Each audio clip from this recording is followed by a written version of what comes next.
Always confident, at times defensive. As the incumbent, U.S. President Donald Trump now has a record to pick apart. And he got a grilling, starting out with the nation's biggest crisis, the coronavirus. I knew it was a big threat. At the same time, I don't want to panic this country. I don't want to go out and say everybody's going to die. Everybody's Isn't there a middle ground? You don't have to mislead, but you can. No, there's not a middle ground. And more contentious exchanges as Trump made exaggerated claims about voter fraud and deflected criticism over his tax returns and his position on white supremacy. No, you My always question do this. to you is, you've done this to me and everybody. Why does it seem like I denounce white supremacy? Okay, you did I've 2 days denounced later. white supremacy for years. Oppose my position. At the same time, on a different channel, a different tone. Trump's challenger Joe Biden offered a forceful rebuke of Trump's pandemic response. It is a presidential responsibility to lead. And he didn't do that. He didn't talk about what needed to be done because he kept worrying, in my view, about the stock market. We make up 4% of the world's population. We have 20% of the world's deaths. We're in a situation where we have 210,000+ people dead. And what's he doing? Nothing. He's still not wearing masks and so on. At times, Biden meandered, but he did deliver clear punchlines on a number of issues, including foreign policy. If they vote on it before the election, you are open. We've been most effective as a world leader, in my humble opinion, not just by the exercise of our power, the most powerful nation in the world, but the power of our example. That's what's led the rest of the world to follow us. After trading blows remotely, the two candidates will again face off at the final election debate next week. Our Washington correspondent Oliver Sodett had one eye on each event and joins us now. Oliver, what stood out for you in these parallel appearances? Well, it was a lot more sophisticated, Terry, than the first presidential debate. And it seemed like this new format, the town hall, works better for Joe Biden. So Trump, in turn, he made a lot of false claims during this conversation. And the host there at the network that broadcast this town hall, NBC, challenged President Trump, grilled him essentially over a variety of questions and topics. And it simply, he did not look good defending himself. He did not look good debating at certain points he didn't want to remember or didn't know certain details. So Biden, in turn, had a rather solid appearance, then came across a lot more presidential as someone who is really willing and able also to heal the nation that is very divided right now, of course. And he was able to deliver his points much better. That worked out than during the first debate that ended in chaos. Now, the original plan, Oliver, was for the two candidates to have another face-to-face debate. How did things end up this way?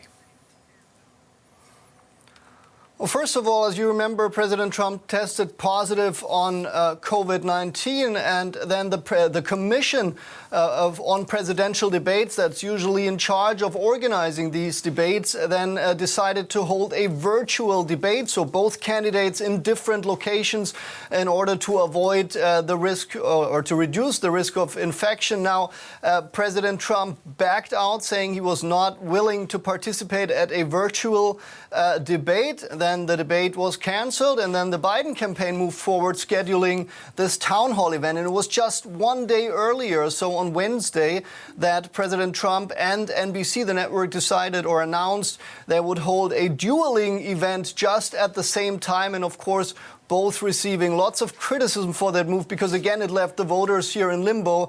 They had to decide if they either wanted to see President Trump or Joe Biden. Oliver, thank you very much. DW's Oliver Sodett there in Washington. Well, for some more analysis, let's bring in Tyson Barker. He's a fellow at the Truman National Security Project and is based here in Berlin. Good to see you, Tyson. So this election is special in many ways, but particularly in that we have a large number of early voters and a small number of undecided voters. Given that, can these public appearances or debates make much of a difference? I think they can definitely make a difference. I mean, what we have seen is a surge in early voting. caused primarily by the pandemic and the president's statements questioning the integrity of elections by mail. So many people are going to the polls early to make sure that they can avoid those lines, given the social distancing necessity. But, you know, the bulk of voting is still going to take place that weekend and probably on that Tuesday. So, you know, there are still people watching. This is when people really tune in, about 2 weeks out before the election. So there's a whole swath of the voting population that haven't really been watching. Okay, and we've got one more debate, it must be said, coming up next week. Well, one of the key moments from Trump's appearance was his refusal to disavow the QAnon conspiracy theory. Can you tell us a bit more about that? Well, he basically said, I don't know what it is. I don't know what it's about. I heard it's about pedophilia. That's all I know. So he basically tries to distance himself by pleading ignorance. That is a tactic that he tried to use as well in 2016 when he was endorsed by former Ku Klux Klan Grand Wizard David Duke. David Duke said that this is our guy. Although Trump was on the record in the 80s having spoken about David Duke, basically denouncing him, he said in the 2016 election, I don't know who he is, I don't know what's happening.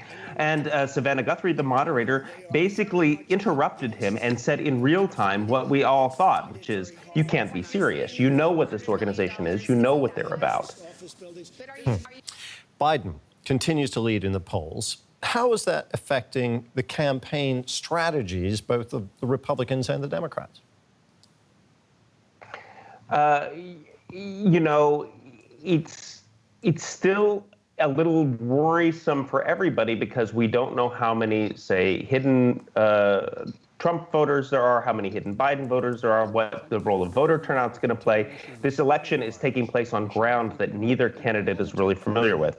On the one hand, you have a very energized electorate, which usually means higher voter turnout. But on the other hand, there's this overlay of the pandemic. So the polls, especially the national polls, which don't really say much because this is an election that takes place in 50 states simultaneously for electoral college votes for these points that they can win, winner take all in each state.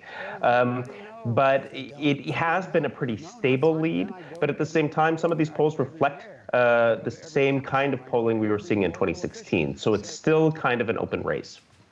Tyson, thank you so much. That was Tyson Barker from the Truman National Security Project. Thank you. Let's bring in our fact checker here, Joscha Weber. Joscha, Trump made some claims about the coronavirus at his appearance last night. Let's start with a clip on that. As far as the mask is concerned, I'm good with masks. I'm okay with masks. I tell people wear masks. But just the other day, they came out with a statement that 85% of the people that wear masks catch it. Well, so, you know, they this didn't is say a that. very I know that tricky, study. Well, that's what I heard, and that's what I saw. 85% of people who wear masks get the coronavirus. Joscha, what is Trump referring to, and is this correct? Well, President Trump is again referring to a study of the U.S. Center for Disease Control and Prevention, the CDC, from September. And he said this before, and basically it's a misinterpretation of this study. What it found out was that among those persons who tested positive for the coronavirus, 85% said that they were wearing a mask always often. Yes, but the study also found out that for those persons that had tested negative, 89% reported they were wearing a mask. The CDC even clarified after Trump's earlier claims on that this claim was misleading and incorrect. In addition, the study only followed 314 people, a very small sample, we have to say. The results so cannot be generalized. So we don't know why President Trump repeatedly makes this misleading claim about the CDC study. And there are so many more studies that prove face masks are slowing down the spread of the coronavirus. Okay, Trump had more to say on the handling of the corona crisis, on his handling of it. He compared the development of the case numbers in the U.S. with those for Europe. Let's take a listen. The UK is up 2,500%. The EU is up 722%. And the United States is down 21%. Sounds good. Is Donald Trump right with these numbers on the coronavirus? No, it's unclear where Trump got the UK figure from or what metric or time frame he was actually referring to. But indeed, the UK has seen a rise in COVID-19 cases and deaths per day in the last few weeks. Of course, during the last 7 days, the UK had 118% more cases and 28% more deaths compared to the last week following the World Health Organization. So a sharp rise, but not as high as Trump said here. If we look to the US, Trump's numbers aren't correct neither. If we look on the last 7 days, the United States had 11% more cases and equal deaths compared to the last week. So if it comes to European Union, Trump did not say where he got his figure from neither, but the European Center of Disease Prevention states an average rise of 13% cases in Europe. So again, we have to say that Trump's claim is misleading here. So playing fast and loose with the numbers there. Yasha, let's jump over to Joe Biden. He held his town hall meeting at the same time and made a number of claims. Here's his remark on the international standing of the U.S., for example. So I would say we find ourselves less secure than we've been. If you take a look, we're not very well trusted around the world. When 17 major nations in the world were asked who they trust more, who's the better leader, and the president came in behind both the international survey, both behind Putin as well as Xi. So Joe Biden, they're referring to a ranking. Is this true, Yasha? Well, first, when asked by an audience member whether Trump's foreign policy deserved some credit, Joe Biden said, sure, a little, but then quickly claimed that the US are more isolated than ever before. And if we measure this with this trustworthiness, we can say that Biden's claim is somewhat true. According to a Pew Research survey published in September, only 16% of people in the 13, not as claimed 17 countries, were surveyed that Trump do the right thing. China's Xi received 19% and Russia's Putin 23%. So Trump is behind them. But it's not only Trump. Trust in the US as a whole has declined over the past few weeks and the whole year, actually. The same survey found out in the UK and France a record low of only 41% and 31% of people respectively expressed a favorable opinion of the US. And in Germany, it's only 26% for the US. Another topic at the town hall meeting with Joe Biden was the future of energy. Here's a claim from Biden on fracking. Well, first of all, I make it clear I do not propose banning fracking. I think you have to make sure that fracking is in fact not emitting methane or polluting the well or dealing with what can be small earthquakes and how they're drilling. So it has to be managed very, very well, number one. Yasha, is Biden making any claims there that can be challenged? Well, he's not completely false here, we have to say, and he seems to be clear in this point, but this is at odds with his own running mate, vice presidential candidate Kamala Harris has stated previously that she is in favor of banning fracking. She has since reversed her position, but Joe Biden's website said that he wishes to ban new permits from being issued for fracking and wants to gradually move away from fracking. So this is at least a bit confusing for me what he actually wants at this point. Thank you so much, Yasha. That was our fact checker, Yasha Weber in Bonn. Let's get some more analysis now. Peter Wolle-Dahl from our U.S. elections team is with us. Good morning, Terry. Good morning. So, what did we learn from all of this?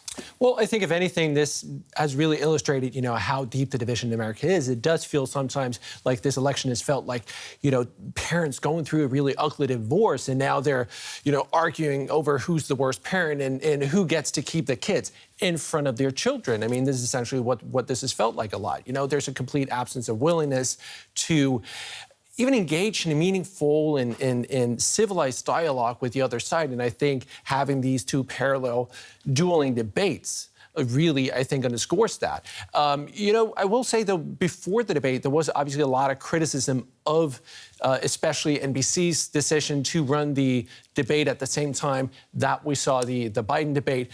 But I think while a lot of that criticism is justified, it also felt like these, in a sense, worked a bit like a microscope. It really magnified the strengths and weaknesses of each candidate. Biden felt calm and pathetic, mostly stuff with facts. He was a bit meandering, even a bit rambling at times. But, you know, for those longing for, you know, the old school type of politics, you know, pre-Trump, I think they will probably left feeling a bit warm and fuzzy after seeing this. Trump, at the same time, also really showed why his supporters love him. I mean, he's testy, he fights back. He may have a loose relationship with truth, but, you know, he's a master of making everything happen on his terms. The problem with that is, just to get to the final point, though, is to, you know, a lot of Americans won't have the chance to look through that proverbial microscope. They don't have the time. They're busy worrying about the economy. They're busy worrying about how to put their kids through school, how to stay safe during a pandemic where nearly 8 million Americans have been infected, 220,000 almost have been killed. And so this town hall felt, you know, it's supposed to be the essence of democratic debate, and it really felt undemocratic in the sense that it was a disservice to the American voter, I think.